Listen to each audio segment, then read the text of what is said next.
Vamos a cumplir todos los compromisos. No les voy a fallar. Y quiero pasar a la historia como un buen presidente de México. ¡Sí se pudo!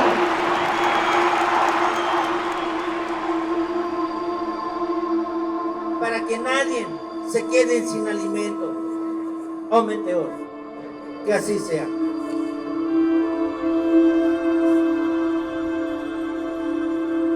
Se dijo mucho en el caso de Ayotzinapa que se tenía que cuidar al ejército, porque se tenía que cuidar la institución. No, se está investigando. Vamos a saber todo lo que sucedió y se va a castigar a los responsables. Esa es una deuda que tengo con el pueblo de México.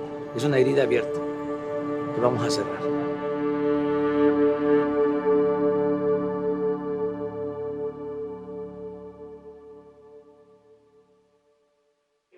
Habitantes, con 3 o menos localidades urbanas y sin carreteras de más de 4 carriles.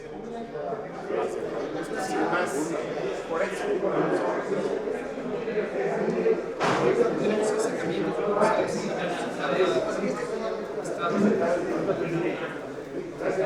Pero la idea es iniciar la reunión. Les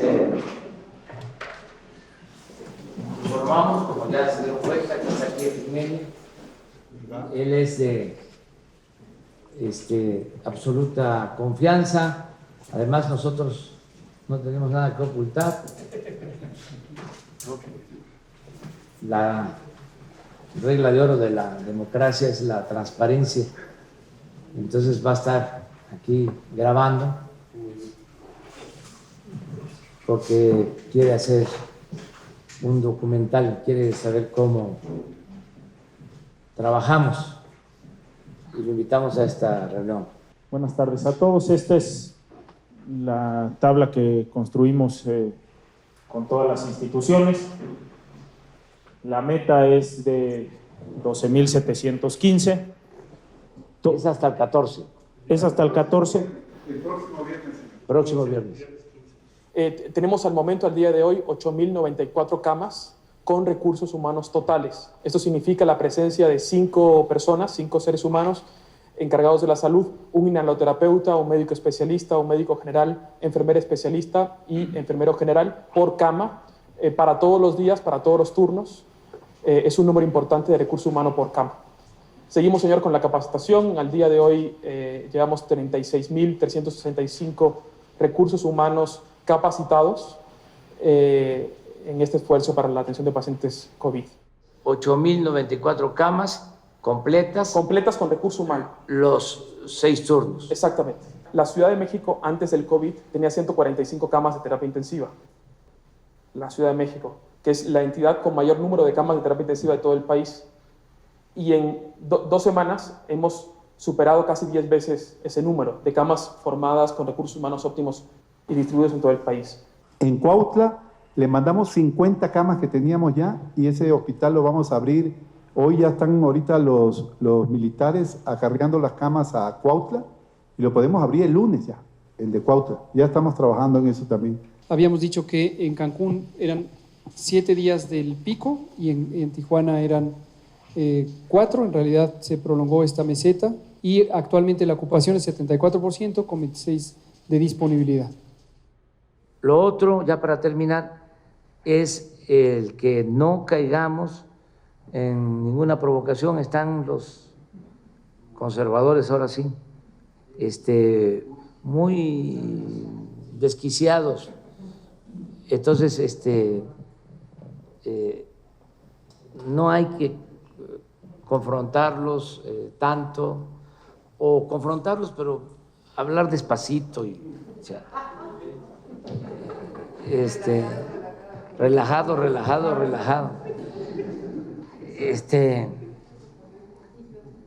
Pues no es lo mismo mandarlos a Palenque que decirles les podemos mandar a Palenque, ¿no? El modito, pues, porque todavía en el gobierno en general hay gente que no coincide con el proceso de transformación. No piensan que es posible transformar el país y no tienen como objetivo superior el de mejorar las condiciones de vida y de trabajo del pueblo de México. Entonces, mientras haya orden, estemos cohesionados y trabajemos como lo estamos haciendo de manera responsable, vamos a seguir enfrentando todos los retos, ¿no? Los desafíos. Y este es el patio. Este es el patio de honor. De honor, sí. Hablábamos, por ejemplo, de Madero, y fíjate, te voy a llevar, esto lo hicimos. Estuve aquí el día de la conmemoración. Sí. Qué buen discurso, qué recuerdo de los momentos de la escena trágica. Sí. De la quincena, pues. Aquí era la intendencia y aquí estuvo preso Madero, Pino Suárez, antes de que lo sacaran a Lecumberri y lo asesinaran. Entonces está cerrado ahora, pero es la intendencia de la traición le pusimos. Entonces es la historia. Cuando me preguntas, dejar de pensar en Madero. no, es un extraordinario personaje de nuestra historia. Y en los huertas que andan por aquí. Sí, sí, sí. Pero te decía, han cambiado las cosas. Hablando de militares, así como hay huertas, ya hay también muchos Felipes Ángeles en estos tiempos. Sí, porque un dato principal para un golpe es las Fuerzas Armadas. Sí. Ahora, el ejército que surge del pueblo, no olvidemos que el ejército surge precisamente a partir del asesinato de Madero. Era gobernador de Coahuila, Venustiano Carranza, y es el único de los gobernadores que se rebela y condena el golpe y el asesinato de Madero y llama a constituir el ejército para combatir al usurpador, a Victoriano Huerta. Y así surge el ejército mexicano. De modo que no es igual que los otros ejércitos de otros países. Este es un ejército que surge en contra de un golpe de Estado. Es un ejército además popular.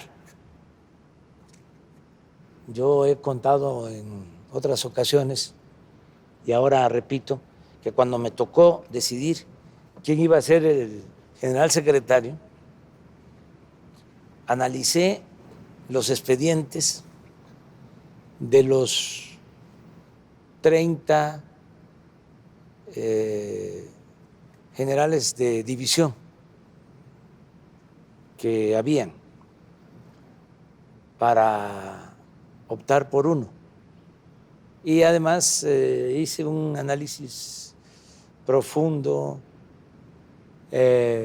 apliqué cuestionarios de distintas maneras, porque tenía yo que tener cuidado en el nombramiento.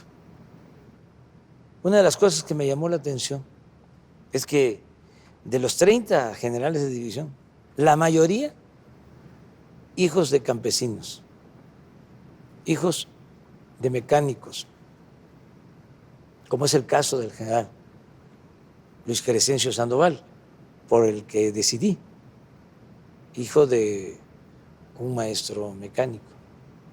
Decidí por él porque había una coincidencia en todas las consultas. Siempre parecía de que era incorruptible. Y eso para mí cuenta mucho. Bueno, pero la mayoría de los generales surgidos del pueblo, generales de división, hijos de comerciantes, también de militares. Pero la cúpula militar mexicana, a diferencia de otros países, no está ni vinculada ni convertida en una oligarquía. Es un ejército surgido del pueblo.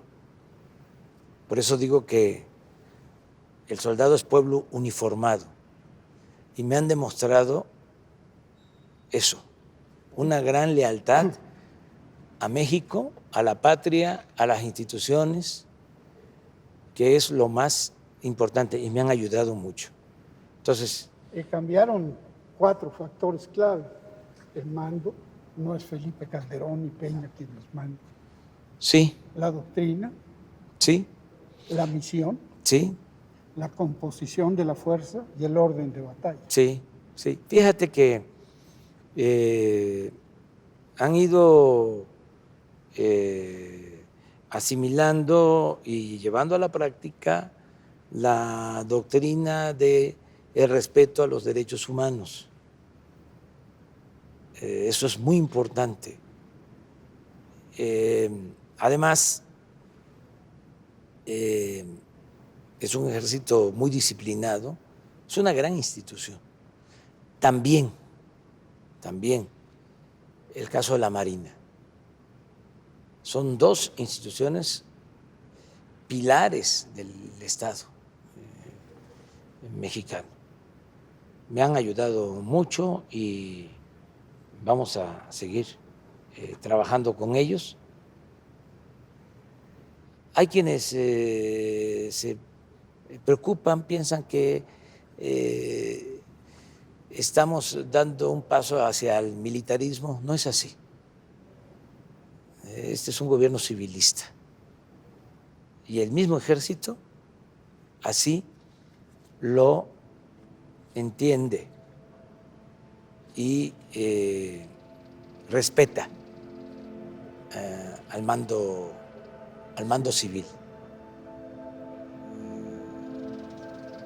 Yo soy, de acuerdo a la ley del ejército, el comandante supremo de las Fuerzas Armadas.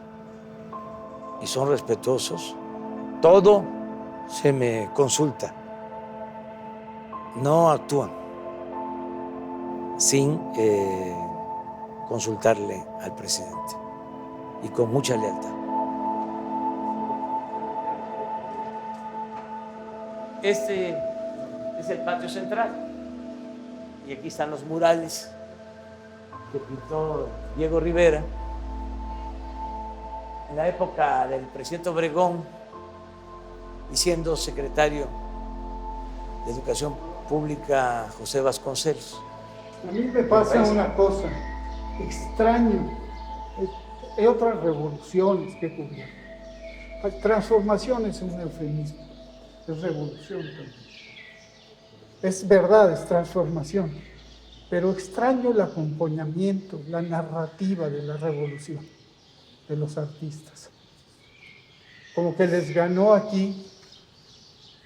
No, es que, mira, se afectó mucho también el arte, la cultura.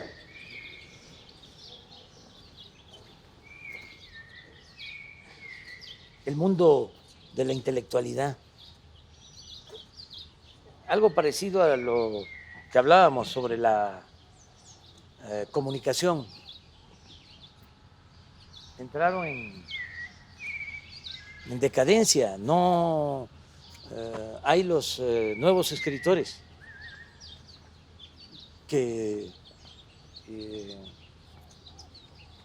narren con profesionalismo, con objetividad y con buena prosa lo que está sucediendo.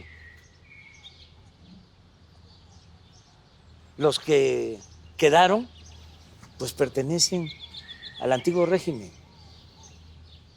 Y como decía un crítico de la literatura rusa, Bielinsky, haciendo un cuestionamiento a Gogol, le decía, otro escritor ruso, decía, ¿cuándo un hombre se entrega por entero a la mentira? Le decía el gran escritor Gogol, decía, cuando un hombre se entrega por entero a la mentira, pierde hasta la imaginación y el talento. Bueno, guardadas las proporciones. Eso es lo que les pasó. O sea, ya están muy disminuidos. Aunque tengan muchos éxitos, fueron cooptados.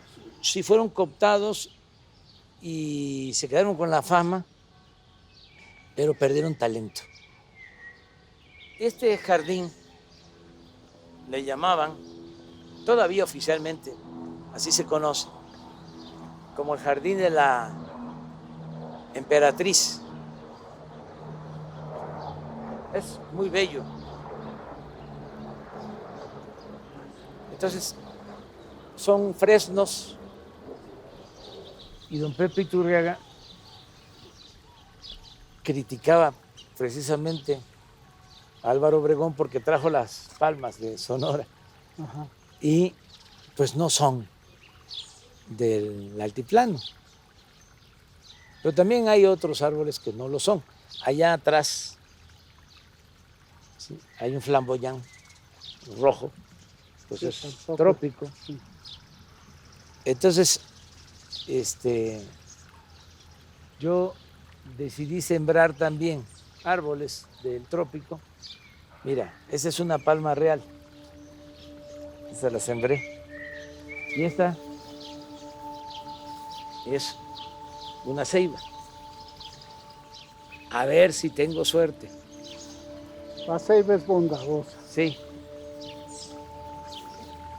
Es un árbol sagrado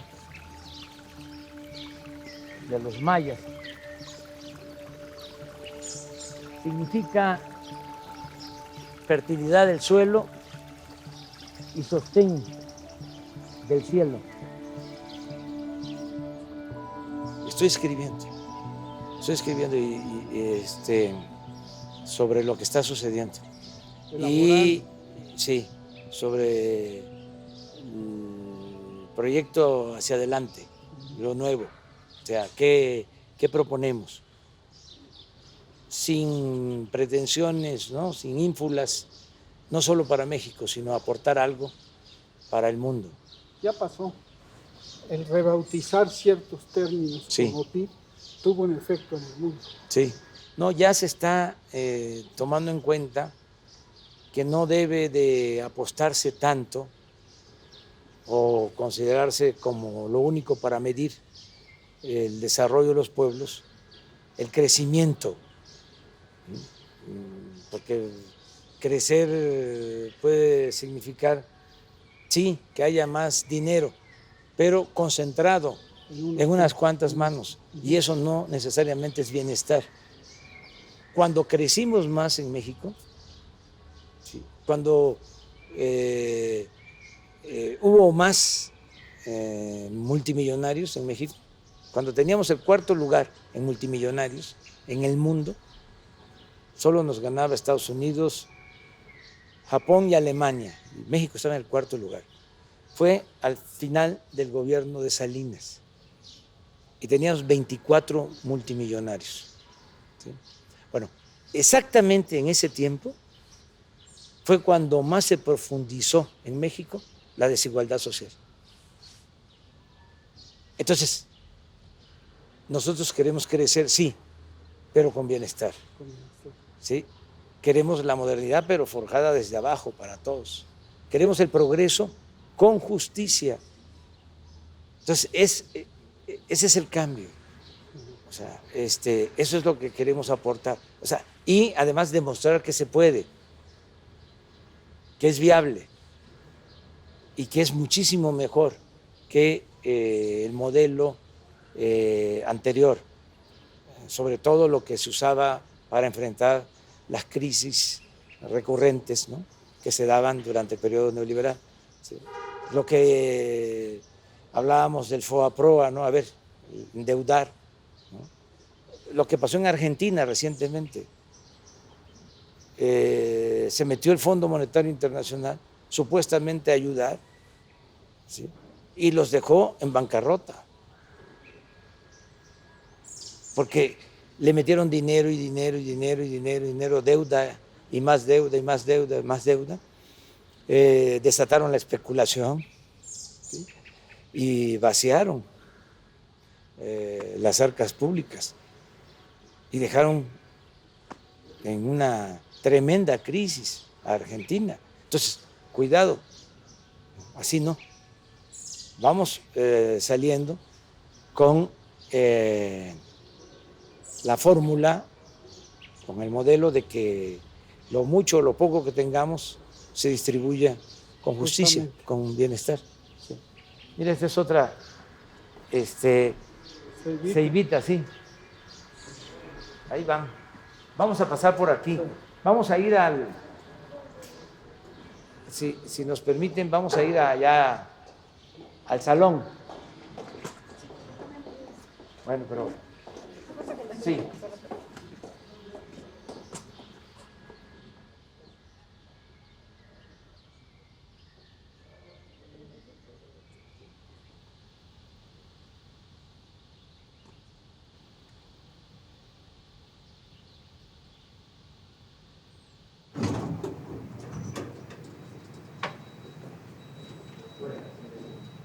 Mira, toda esta parte es nueva, era lo que tenía el Estado Mayor Presidencial y esto se arregló. Si te das cuenta, estuvimos allá en la parte histórica, pues, y esto ya estaba impactado, moderno, entre comillas. No así, eran oficinas. Entonces se arregló, se abrieron los espacios. Si ves los cuadros, son de los artistas. Aquí está Palenque, mira.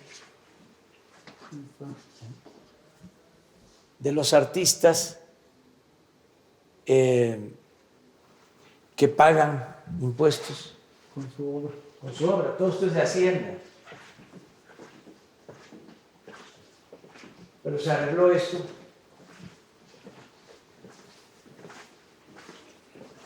Y aquí va a ser, con el tiempo, donde vamos a atender. Lo que viste de mi oficina para allá va a quedar como museo, pero estoy esperando que pase un tiempo. Pero esto sería lo nuevo. Y mira, esta es la sala nueva. Todo esto que decía era del Estado Mayor. Entonces hizo esta sala nueva que se llama Daniel Cabrera, el director del Hijo del Aguizote. Es un homenaje a don Daniel, periodista independiente, revolucionario. Y aquí se estableció, se instaló esta sala de junta moderna. Eso estaba en Los Pinos y se trajo. Es lo único extraño fuera de lo normal para utilizar la sala. Pero ven por acá, que acá está la entrada. Pero mira lo que dice aquí. Los olvidados. y los olvidados. Y ese es de Anguiano, Guerra y Paz. Y aquí empiezan dirigentes revolucionarios como Catarino Garza, Carmen Cerdán, otro tipo de dirigentes importantísimos, casi olvidados, ¿no? Solón Argüello, María Arias Bernal, el Manifiesto a la Nación de Madero. Estos son los funerales de Belisario Domínguez, Soldaderas o Adelitas, Filomeno Mata,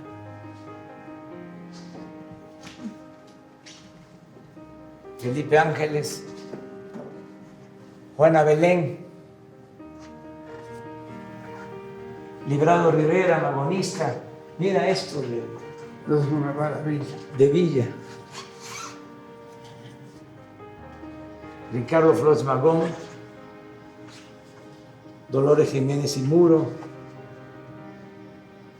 Heriberto Frías, gran novelista, Salvador Alvarado, Felipe Carrillo Puerto, aquí Escudos. Mira esta carta que es importantísima. Te decía yo que Madero era un hombre bueno. Aquí está exonerando, le está concediendo indulto a Félix Díaz. Félix Díaz. Esta es fuertísima. Esta es una original de Venustiano Carranza. Te hablaba yo de lo bueno de Carranza, tiene muchas cosas buenas, pero mira lo que decía el artículo 3 de este decreto. Cualquier ciudadano de la República puede aprehender a los cabecillas Francisco Villa, Rafael Castro y Pablo López y ejecutarlos sin formación de causa, levantando un acta en que se haga constar su identificación y fusilamiento. Este es del 14 de enero de 1916. Qué bueno. Patente de Pozo. Sí, también.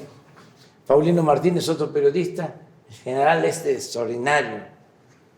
Heriberto Jara, veracruzano. Nelly Capobello. Amalia Caballero. Mira esto. Es una escultura de la soldadera. Esto es una cosa bellísima de Clausel, gran periodista, antiporfirista, estuvo en la cárcel, se escapó de la cárcel, se fue a Francia, conoció a Monet, fue su maestro, Monet, gran pintor, extraordinario pintor.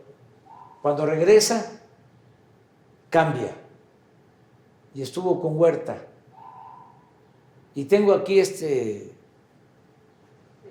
cuadro, esta pintura, porque Clausel es un artista de primer orden. Lo que suele pasar también, artistas progresistas, revolucionarios, que se cansan de ser consecuentes y caen redonditos ante el canto de las sirenas. Eso le pasó a Díaz Mirón y a muchos otros. Y también siempre recuerdo que Orozco, José Clemente Orozco, gran muralista, era porfirista, estaba en contra de Madero y se volvió revolucionario, gran muralista. O sea, hay que juzgar a los hombres, a las mujeres, cuando se mueren. Si no hay héroes vivos. Mira, revueltas. Josefina Vicén, gran escritora, Valentín Campa, Elena Garro, Álvarez Garín, Raúl, qué emoción verlo aquí. Frida Kahlo,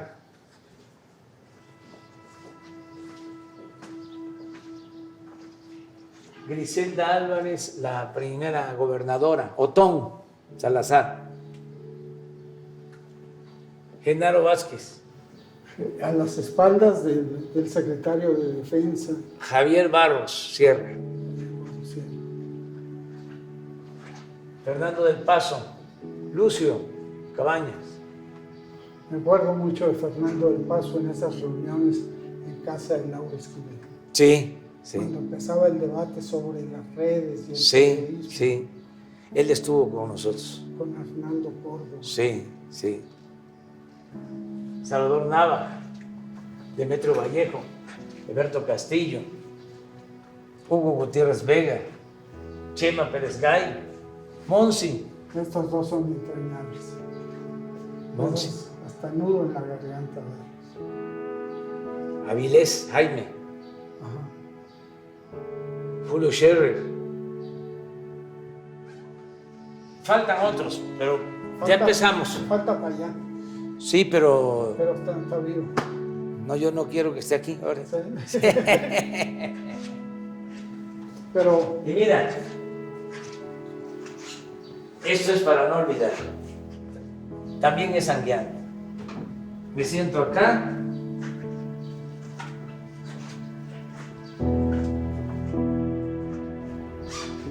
Y lo estoy viendo. Estoy escribiendo un texto ahora en donde explico cómo se beneficia con la transformación nuestra la parte o el sector de más ingresos del país.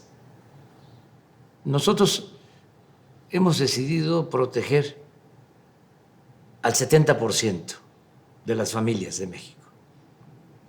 No olvides que hay una estructura piramidal en la sociedad mexicana. Es así. Entonces, es una base muy amplia de gente pobre, una clase media no tan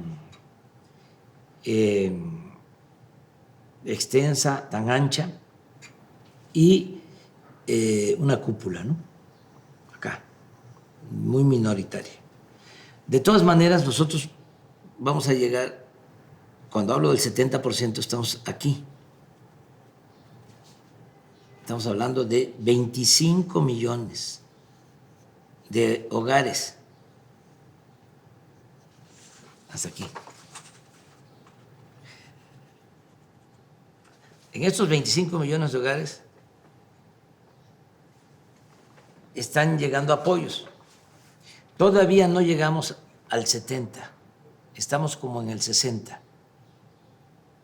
Pero ahora con la pandemia decidimos ampliar el apoyo hacia arriba. Aquí, por ejemplo, están los que son pequeños empresarios que están recibiendo ahora créditos, que tienen trabajadores inscritos en el Seguro Social.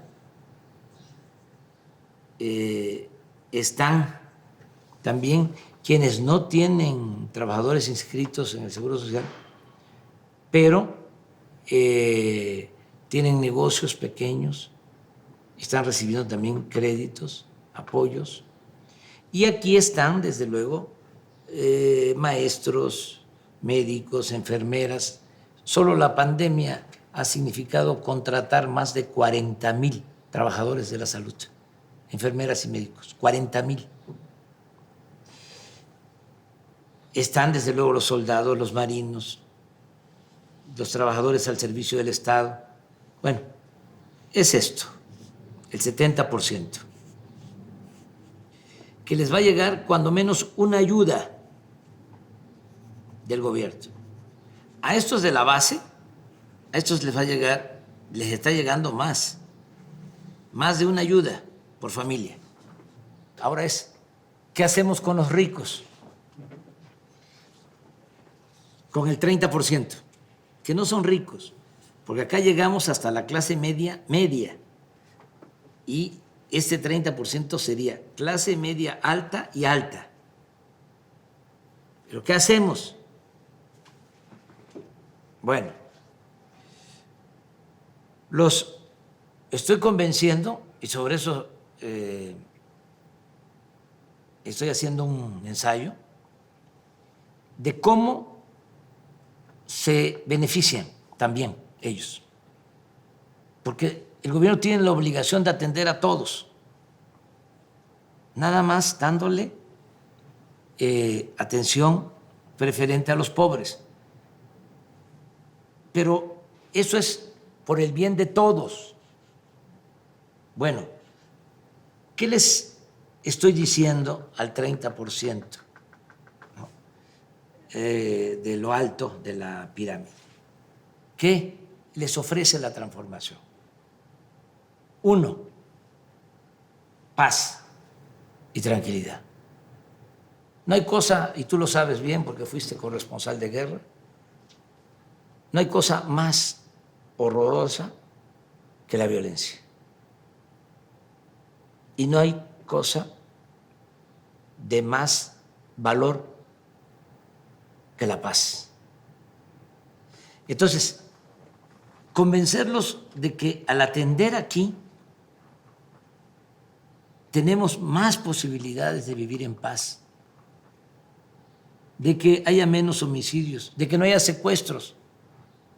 Es tremendo cuando secuestran a una persona, que lo privan de su libertad. Y no secuestran a los de abajo, secuestran a los de arriba, por razones obvias, porque son los que tienen recursos económicos. Entonces, si hay justicia aquí, va a haber paz y va a haber tranquilidad. Eso ofrece la transformación. ¿Qué otra cosa ofrece la transformación? Fortalecer el mercado interno en términos económicos, que es algo también importantísimo. Si no hay capacidad de compra aquí, decían los magonistas, y volvemos a la historia, decían, si el pueblo tiene como única posibilidad consumir lo básico y a veces en pequeñas cantidades, tiene como ajuar un petate, ¿sí? No se beneficia el comercio ni se beneficia la industria. Eso decían en el plan liberal de 1906. Dice, cuando los pobres tengan capacidad de compra, va a haber prosperidad. Y esa es otra manera de ayudar a los de arriba. ¿Qué otra forma de ayudar a los de arriba? Bueno, los proyectos que está impulsando el gobierno, el Tren Maya, el del Istmo, el aeropuerto, todas esas obras se están haciendo mediante contratos con empresas que son de los de más ingresos en el país. Por ejemplo, una empresa de Slim acaba de ganar la licitación para un tramo del Tren Maya. Entonces, esa es otra manera. Se apoya a las empresas que pertenecen a este sector. ¿Qué otra cosa también les ayuda? El que no haya corrupción, el que haya piso parejo, el que no haya influyentismo, el que todos puedan hacer negocios lícitos y obtener utilidades razonables. Eso lo aporta también la transformación. ¿Qué otra cosa ayuda? El que no se aumenten los impuestos, el que no haya impuestos nuevos, el que no aumente el precio de las gasolinas, del diésel, del gas, de la luz. Todo eso les ayuda. ¿Qué otra cosa va a ayudar mucho? El tratado comercial con Estados Unidos. Hay una circunstancia especial que favorece a México. Hay una ruptura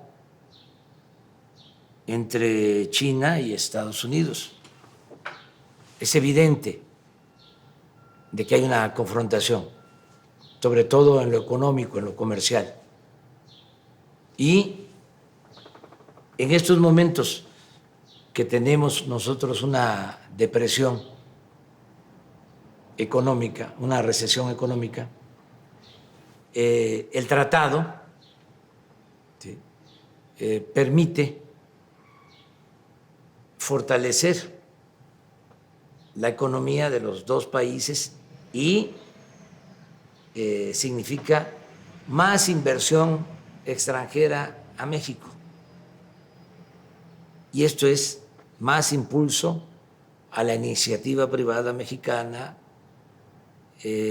más empleos mejor pagados para técnicos, para profesionales y desde luego empleos en estas empresas dedicadas a la exportación. La maquila significa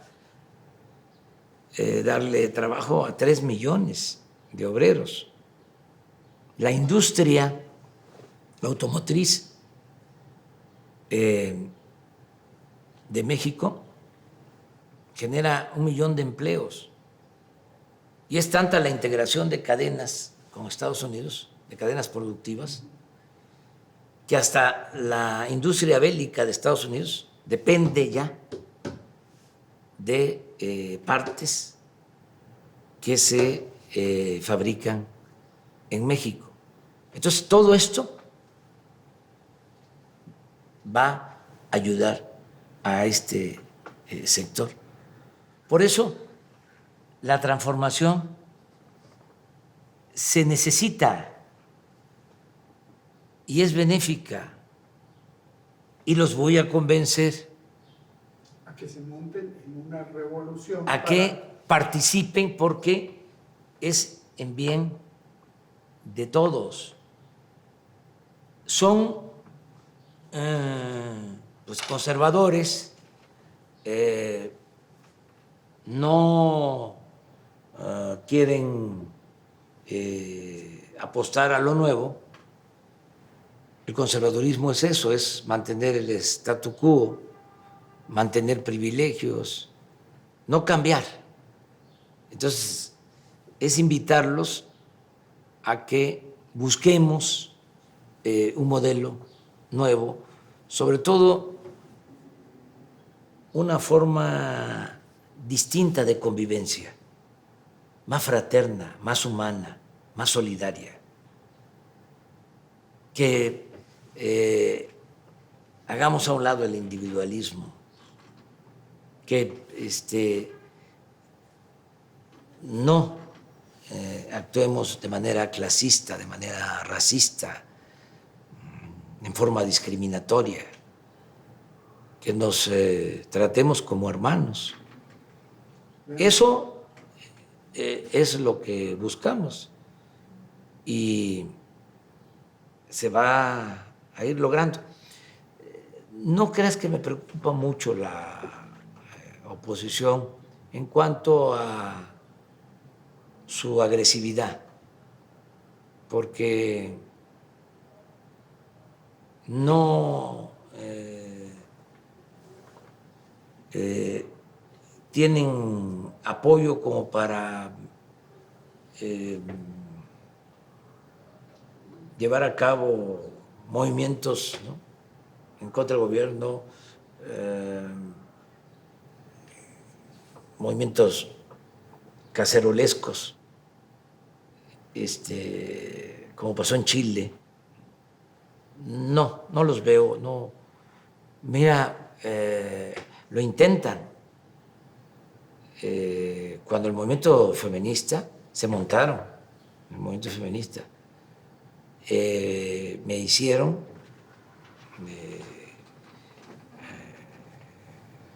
parecer como contrario al feminismo y sobre todo machista. Quisieron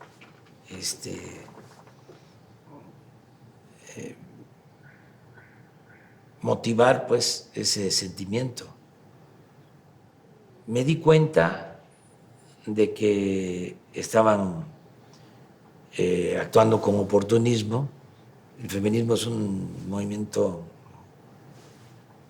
legítimo, justo, pero aquí se trataba de afectar al gobierno. De repente se volvieron feministas los más retardatarios, ¿no?, del país. Y salimos adelante, afortunadamente. Yo siempre hablo de que estoy tranquilo con mi conciencia. Alguien decía que la conciencia era el mejor tribunal para juzgarnos, ¿no? Nuestra conciencia es el mejor tribunal para juzgarnos. Yo apelo mucho a eso. No podría actuar, no podría gobernar, no podría ser dirigente si no tengo mi conciencia tranquila, si no actúo de manera consecuente, si no actúo con honestidad. Entonces, bueno, pasó lo del feminismo, viene lo de la pandemia y lo mismo. Estaban ya esperando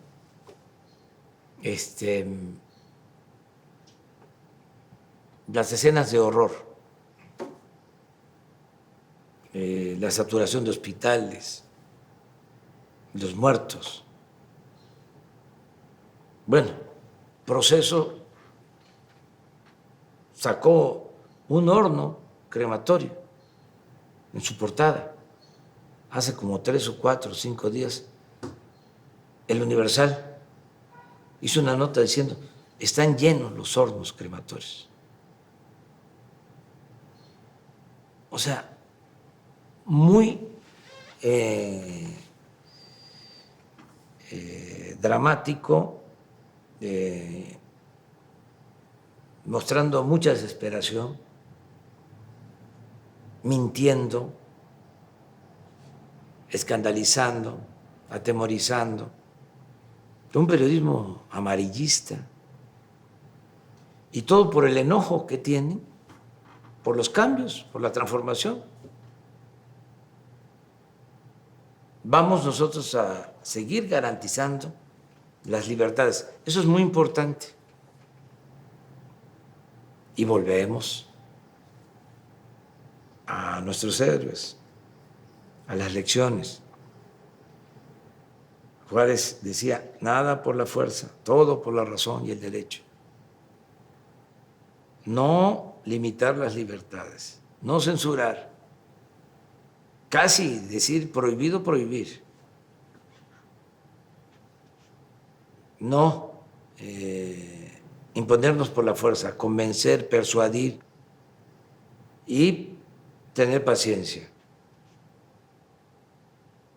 Hemos podido domar la pandemia, precisamente por la participación de la gente, por la participación responsable y consciente de la gente. Logramos controlar la curva epidémica, aplanarla, si no nos hubiese generado un problema mayor, nos hubiese saturado los hospitales, si nos hubiese pegado como sucedió en Europa, en Nueva York, ahí los desbordó, desgraciadamente, algo muy lamentable. Nosotros tuvimos suerte de que nos llegó más tarde y nos preparamos, porque ya habíamos empezado a levantar el sistema de salud pública, pero estaba todavía enclenque en el suelo. Y nos dio tiempo de tener las camas, los ventiladores, los especialistas, las enfermeras, y no padecimos de saturación, porque la gente ayudó a que no se propagara la epidemia tan rápido, se aplanó la curva.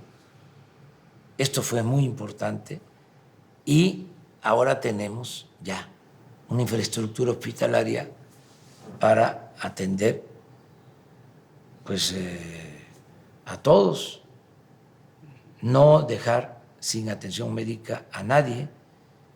Esto se hizo rápido. Además, tuvimos también la suerte de que no se presentara la epidemia en todo el país al mismo tiempo, sino se está manifestando de manera regional. Es decir, empezó aquí, afectó más a Cancún, Quintana Roo, a Villahermosa, Tabasco, Culiacán, Sinaloa, Tijuana, Baja California, pero ya en esos estados y en el Valle de México ya está empezando el descenso. Y en otras ciudades, en otros estados, se está incrementando, pero esto nos permite también ya poder movernos, ayudar de un lugar a otro, llevar los médicos, llevar los equipos. Se logró, repito, todo esto por la participación consciente de la gente, sin autoritarismo. Por eso estoy hablando de que el pueblo de México está dando un ejemplo mundial. Es un pueblo ejemplar, medalla de oro y medalla de plata a las enfermeras, a los médicos, a los camilleros, a todos los trabajadores del sector salud, que se han portado muy bien. Y el bronce para los que han conducido el proceso. Cuando hubo una reunión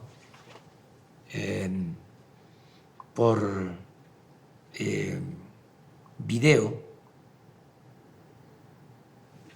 un encuentro por telecomunicación con los jefes de Estado del G20,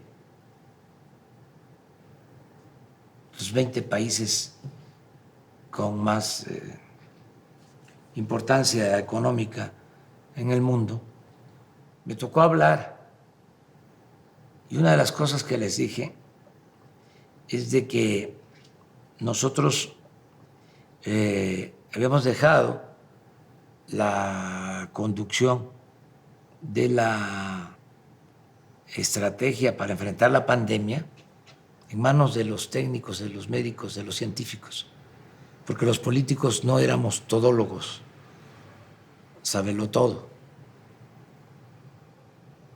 Y la verdad que eso nos ha ayudado mucho, porque tenemos muy buenos profesionales de la salud, empezando por el secretario de Salud. Es una eminencia, Premio Nacional de Ciencia, el doctor Jorge Alcocer, médico investigador del Instituto de Nutrición del más alto nivel académico. El subsecretario Hugo López-Gatell, lo mismo, especialista, bien formado médicamente, pero además con un añadido, una ventaja que no es poca cosa, es un hombre culto, es un buen especialista médico y además es un hombre preparado, con cultura general y con capacidad de exposición. Es didacta, es pedagogo, es un maestro. Esto nos ha ayudado mucho. Desde el principio decidimos poner orden. No vamos a hablar todos. Y me tocó designar a Hugo como vocero y estuvieron de acuerdo quienes forman parte del equipo del sector salud. Y insistí mucho en que actuáramos con responsabilidad y que hiciéramos a un lado el protagonismo y que se cuidara la información. Un vocero, y lo ha hecho muy bien. Eso tiene muy molestos a los conservadores, porque quisieran que actuáramos con desorden, que no se informara como se está haciendo todos los días, con claridad, sin ocultar nada. Apostaron primero, en el caso de Reforma, a que estábamos engañando, que se ocultaban los muertos. Imagínate eso. O sea, qué nivel de inmoralidad, de falta de ética. Y todavía lo secunda el New York Times, que como te dije, es famoso, pero sin ética, o sin la ética suficiente, actuando con mucho desparpajo, con poca responsabilidad. Entonces, al tener información constante con la gente, pues no les ha funcionado, pues, el medrar, el lucrar con la tragedia. No se me va a olvidar que estaba yo en una gira antes de entrar a la cuarentena. Fui a la Costa Chica de Guerrero y regreso, y en el trayecto de Acapulco a la Ciudad de México, en el vuelo, me entero de que habían sacado un mensaje, un Twitter, Riva Palacio y López Dóriga, en donde ya hablaban del primer muerto del coronavirus. Lamentable, ¿no? Llego al aeropuerto, salgo y como nunca, periodistas, camarógrafos, me empiezan a alumbrar y a acosar para que yo respondiera, porque ya había el primer muerto del coronavirus en México. Muy agresivos, pidiéndome que yo manifestara mis condolencias a los familiares. Entonces les dije que iba yo a hablar al día siguiente, en la mañanera. Entonces no le importa el muerto, no le interesa, yo guardando silencio, ¿no? Aplicando aquello de que uno es dueño de su silencio y rehén de sus palabras. Entonces me quedé callado, ¿sí? Hasta el carro, ahí, me metía en la cámara. Ya llegué aquí, ya me informaron que afortunadamente el señor no había muerto. Por cierto, sigue vivo y qué bueno. Ya se integró al Consejo de Administración de sus tareas. Sí, que me da mucho gusto. Y ya al día siguiente pues ya se aclara de que no había sucedido eso. Imagínate yo, forzado por las circunstancias, mandando mi pésame a la familia. ¿Cómo queda la investidura presidencial? Haciendo el ridículo. Entonces, tenemos que resistir a todas esas cosas y lo hemos venido haciendo, pero, repito, nuestro ángel de la guarda es el pueblo. Eso es lo que nos protege, nos apoya. Yo quiero aprovechar para agradecerte por todo lo que haces en redes sociales y lo que hacen muchos, muchos. No los conozco. Hay una persona, Arango, que lo veo en las redes. No lo conozco, pero es conmigo, con Beatriz, muy cariñoso, muy afectuoso, muy solidario. Pero así como él, ahorita se me vino a la memoria este apellido, no recuerdo su nombre, así muchísimos, muchísimos. Buenos ciudadanos, buenas personas, y les agradezco mucho su apoyo. Y va el compromiso, o reitero el compromiso de no fallarles. No voy a traicionar al pueblo. Y no es en vano todo esto que estamos haciendo. Entre todos. Porque yo no podría conducir la transformación, no avanzaría la transformación sin la participación de la gente. Así como decías de que no nos podemos olvidar de dónde venimos y por qué estamos aquí,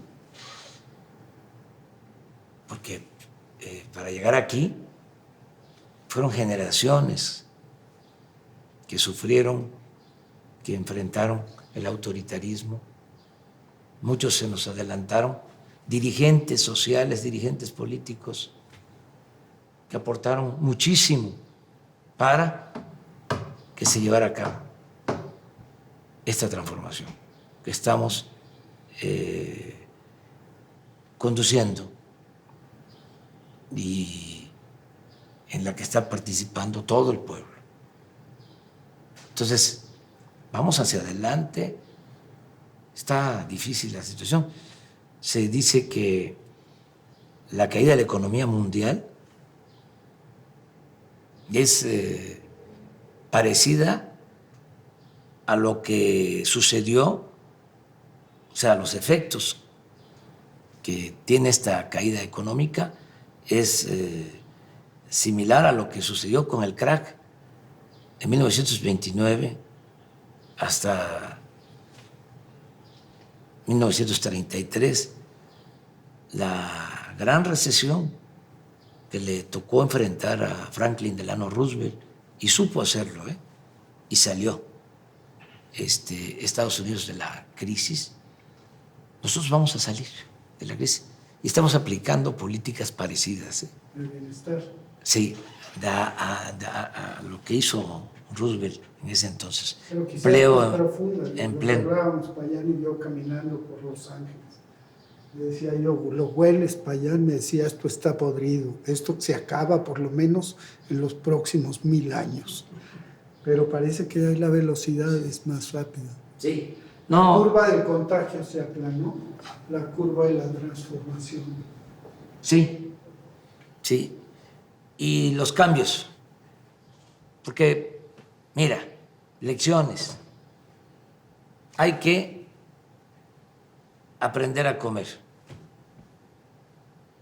No a la chatarra. Porque el coronavirus afecta más cuando se tiene diabetes, cuando se tiene hipertensión. Y la diabetes, la hipertensión, la obesidad, aunque puedan ser hereditarias, estas enfermedades se exacerban con la mala alimentación, con la comida chatarra. Entonces, ya eso es obligado. Ya tenemos que preocuparnos por eso, comer bien. Lo otro que es muy importante, el entender que es mejor prevenir que curar. No son los hospitales la instancia más deseada, es el que no nos enfermemos, la medicina preventiva. Eso es otra lección importante. Tercera lección, no al derroche, no al consumismo, no a tener más de la cuenta, actuar con austeridad, con sobriedad. México era de los países en donde se consumían más productos, artículos de lujo. Todo eso tiene que cambiar. Tenemos que vivir con lo indispensable, con lo necesario, no a lo superfluo, no al lujo barato. ¿Qué otras lecciones nos deja esta crisis? Que debemos de ahorrar todos. Tenemos que ahorrar, aunque se tenga poco, no derrochar, no malgastar lo que tengamos. ¿Qué otra lección? Querernos mucho. Nada sustituye al amor. Mira cómo padecieron más los adultos mayores que estaban en asilos de ancianos, sobre todo en Europa. ¿Cómo se protegió más al adulto mayor? En nuestras casas.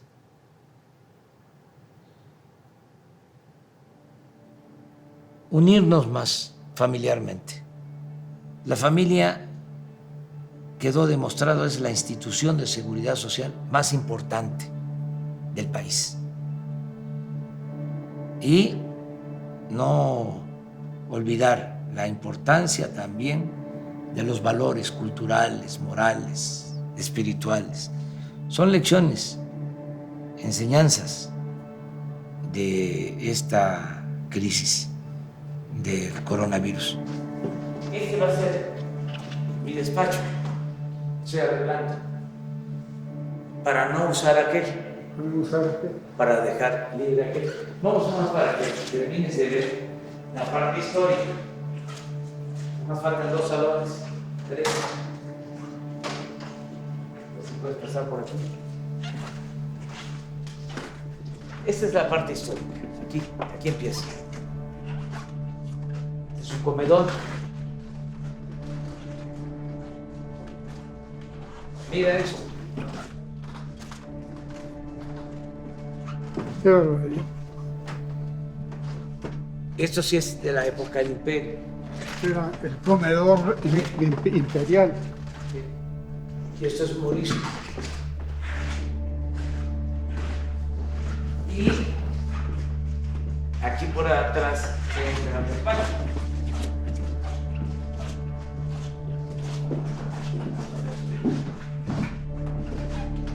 Entonces, si regresamos, todo esto va a quedar De museo. sí, todo un tiempo. Todavía no.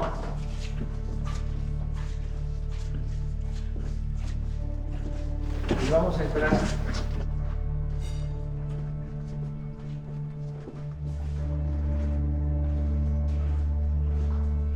a las nuevas oficinas. Por acá.